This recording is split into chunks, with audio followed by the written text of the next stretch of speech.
payback time. Two contenders that have tried to take me down before are back for another shot. Pressure's on.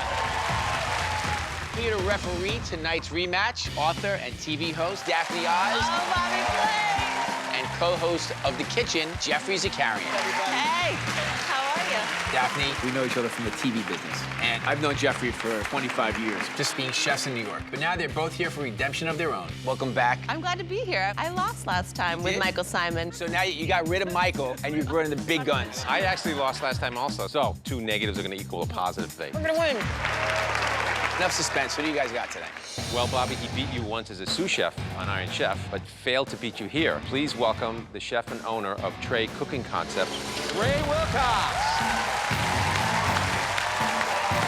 Everybody's taking my head off. You and our next contender share a passion for Latin cuisine, but his ultimate passion is still to take you down. Welcome back, the executive chef and owner of Ceviche, Anthony Lamas.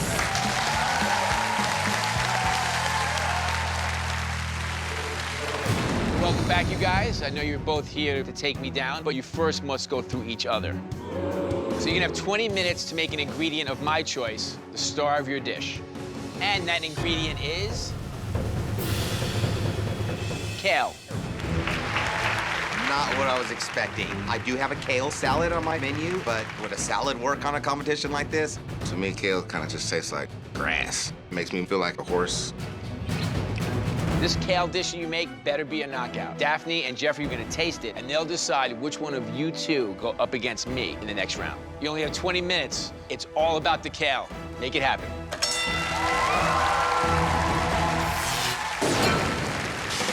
I'm gonna do a bacon braised kale with a seared scallop, and I'm gonna do like a sorghum and chipotle glaze to give it a little sweetness and a little bit of spice. What are you making, man? I'm gonna do a little kale quinoa apple salad with a little kale pesto. 3.5 minutes remaining. The clock's ticking down. To add a little acidity, I'm making a dressing with feta cheese, olive oil, and yellow heirloom tomatoes. Interesting stuff going on over here. Trey has the kale that he put with some apples and the quinoa. But there's no protein. No protein in it. 50 seconds to go.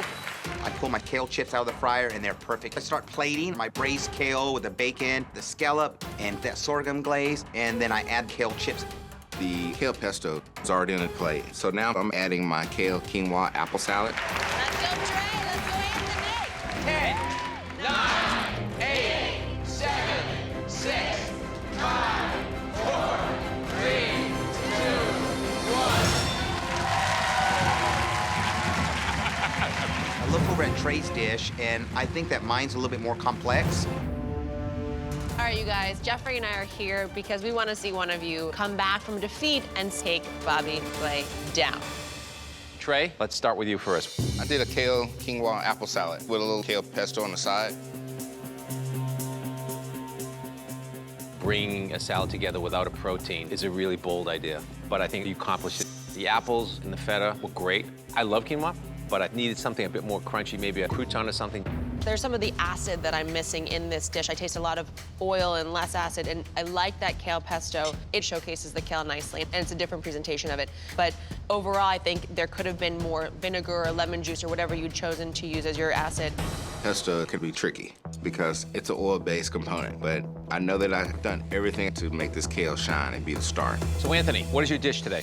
I have some bacon braised kale, seared scallop, a little bit of chipotle and sorghum, and kale chip. The splash of apple cider vinegar in the sauté made the sweetness and the savory come together really nicely. I thought it was cool that you had the sauté of the kale and that fry there too, but the kale chip was a little oily for my taste. Very flavorful. I like the sorghum. It really balances well, especially with the bacon. For me, my scallop is overcooked. I probably should have watched those scallops a little bit closer because of that little scallop. I might be going home. The chef that will be moving on to beat Bobby Flay and take him down with no mercy is Chef Anthony.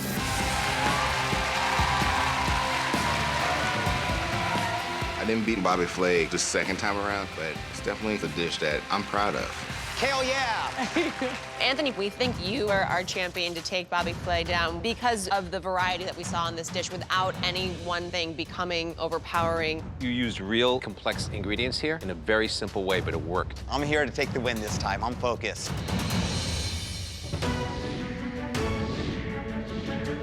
Anthony, congratulations and welcome back. Great to be back, Chef. Last time we had to go around, it was shrimp and grits. Why don't you let me know what our rematch is gonna be? What's your signature dish today? My signature dish, moqueca.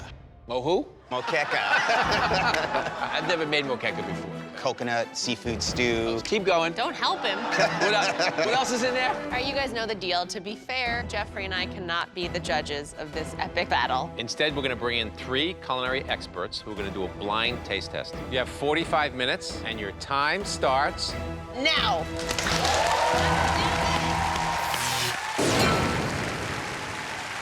I've left the mussels for last because those are gonna be the easiest thing to overcook. All right, you guys, let's hear it for Anthony. Anthony! So I add those into a pan, put my coconut broth in there, and let the broth kind of open them up.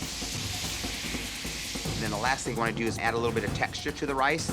So I grab some macadamia nuts and toast them in the oven. Anthony has tons of experience making this dish, so I'm sure it's gonna be a spectacular presentation and taste fantastic. So I need to make sure that mine stacks up. I start with the halibut and the shrimp, then I put the broth with the crab, and then I top it with crispy rice and some fresh basil. I start to plate my halibut, mussels, scallops, and salmon. Add my shrimp, then I pour that beautiful broth right over the top. It's not in the painting. It's a masterpiece. I got 3 boys at home that told me, Daddy, you gotta beat Bobby Flay this time. So these are for my boys right here. Bobby, you're sweating. He's plating. What's going on? 30 seconds remaining right here. I scoop my rice with the chopped macadamia nuts and green onion into small bowls. 10 seconds. 9, 8, 7, 6, 5, 4, 3, 2, 1. You just barely finished, huh? I know. Anthony's presentation far surpasses mine. Mine is much simpler, but I love the contrast of textures, so I hope that they like it. I feel great about my dish. That seafood is cooked perfectly. I feel like the flavors are there. I think I just beat Bobby Flay. Bobby, Anthony, you guys turned out some gorgeous plates. And now it is time to meet the judges. We have the chef owner of The Little Beat, Franklin Becker, cookbook author and chef, Lourdes Castro, and chef and restaurateur, Julian Medina. Judges, is a blind taste test. Bon appetit.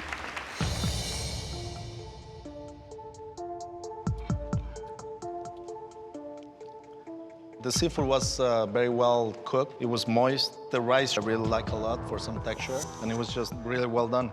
For me, the dish is very rich, but the broth I find to be a little bit too coconutty.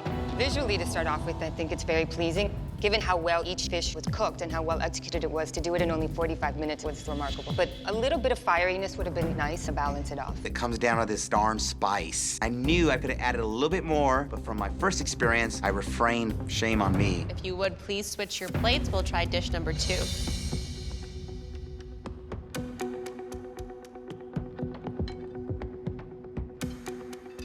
The fish was cooked perfectly. The broth really tasted of the seafood and really was a successful dish. I'm gonna be honest, when I first saw the dish, I wasn't too impressed. But then when I tasted it, the crunchy rice added really nice texture to the dish. The sweetness of the corn balanced really nicely with the fieriness of the broth. But a little bit of salt overall, I think, would have kind of lifted it up and balanced out that fieriness. The dish was spicy, but it was very well balanced. Although the halibut, it needed a little bit more of seasoning. All right, judges, it is that time. We're gonna vote. There's no clear-cut winner here. Anthony's presentation was spectacular, but it's not just about presentation. It's gonna all come down to taste. The judges have voted. And the winner is Bobby Flay, taking home the gold. Bobby, I think that really crunchy rice took it to another level. The texture made all the difference. Thank you very much. Unfortunately, after 2 tries, I didn't take down Bobby Flay. I'm disappointed, but I'm proud of what I did.